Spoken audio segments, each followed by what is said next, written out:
Hello rainbows, welcome back to my another mini blog. তো সেদিন ছিল আমার বার্থডে, সেদিন ছিল আমার বার্থডে সেলিব্রেশন। কারণ আমার বার্থডেটা পড়েছিল শিবরাত্রির দিন। এবছর প্রথমবার আমার বার্থডে আমার জন্মের পর আবার শিবরাত্রির দিন পড়েছে। তো শিবরাত্রির দিন যেহেতু আমি উপোস করেছিলাম, তো সেদিন তো কোনো আমিষ টামিষ খাইনি, তো তার পরের দিন খেয়েছিলাম, সেই জন্য পরের দিনই বার্থডে সেলিব্রেশন হয়েছে। তো লাঞ্চে ছিল পোলাও, বিভিন্ন ভাজা, মাংস, মাছ, চাটনি, দই, মিষ্টি, পাঁপড়।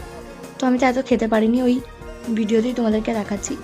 আর খাবারগুলো মা ভীষণ টেস্টি বানিয়েছিল। আর রাতে কেটেছিলাম এই কেকটা। এবারে বার্থডেতে বাতি জ্বালিয়ে ফু দেওয়াটা মিস গেছে। যাই বলো, বার্থডের আগে বা বার্থডের পরে সেলিব্রেশনটা ঠিক আমার ভাল লাগে না। বার্থডের দিনই যে সেই মজাটা থাকে, সেটা আর ওই পরের দিন বা আগের দিন থাকে না। আচ্ছা, তোমরা কিন্তু আমার চ্যানেলটাকে সাবস্ক্রাইব করতে ভুলো না, আর ভিডিওটাতে একটা লাইক করে দিও। তো আমার বার্থডে এরকম সিম্পল ঘরোয়া সেলিব্রেশন করা হয়, নর্মাল, ওরকম আহামরি কিছু বড় করে সেলিব্রেশন করা হয় না। তো দেখা হবে পরে ভিডিওতে, আজকের জন্য এখানেই, বাই।